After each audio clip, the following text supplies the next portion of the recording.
Tout ce que vous voyez dans ce monde est coordonné par des alliances. Je l'ai dit tantôt, quand on dit le christianisme, c'est une alliance. Quand on dit l'islam, c'est une alliance. Quand on dit rosicrucien, c'est une alliance. Quand on dit franc-maçonnerie, c'est une alliance. Toute religion que vous voyez est une alliance. Mais ils ne sont pas des autels. Mais ils établissent des autels pour officier leurs alliances. Je répète bien, toutes les religions que vous voyez ne sont pas des autels. Ils sont des alliances. Mais ils établissent des autels pour officier quoi? Leurs alliances. Le christianisme, c'est une alliance. Nous construisons l'église, nous établissons dès l'autel de l'église pour officier l'alliance, pour mettre l'alliance en exergue, en opération. Tu détruis l'autel de l'église, tu n'as pas détruit l'alliance qui soutient le christianisme. Non, non, non, non, non. L'alliance qui soutient le christianisme, même les démons, plusieurs démons ne savent même pas l'alliance qui soutient le christianisme jusqu'à ce jour. Même quand tu demandes à un homme de Dieu de te révéler l'alliance qui soutient le christianisme, il ne peut pas te le dire.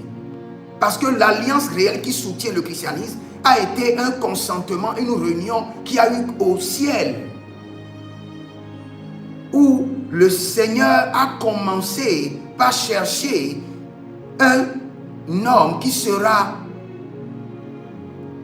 le réconciliateur entre Dieu et les hommes. Et il a eu une réunion au ciel où le pacte a été mis sur la table, étudié. Et aucun homme n'était là. Aucun homme n'a assisté à cette réunion. C'est pourquoi on dit le salut est gratuit. Le salut n'est jamais gratuit. On dit le salut est gratuit parce que aucun homme n'a participé ni à la conception, ni à l'exécution, ni à l'opération du salut. Aucun homme, aucun être humain. Ce n'est que Dieu et son conseil qui se sont réunis et qui ont mis en place l'alliance du salut. Et cette alliance du salut contient les contrats de ce que les hommes doivent faire pour avoir le salut. Il doit confesser Christ, il doit faire ceci, il doit garder la foi jusqu'à la fin, il doit être persévérant et ils auront la couronne de vie. Ça, c'est le pacte du salut. Ce qui est arrivé à la croix, ce n'est pas le salut qui est là.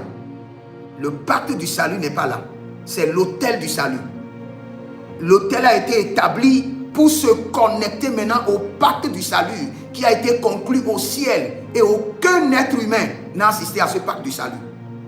Donc si tu te lèves aujourd'hui et tu détruis l'autel de Golgotha, tu n'as rien fait contre l'alliance du salut. Rien.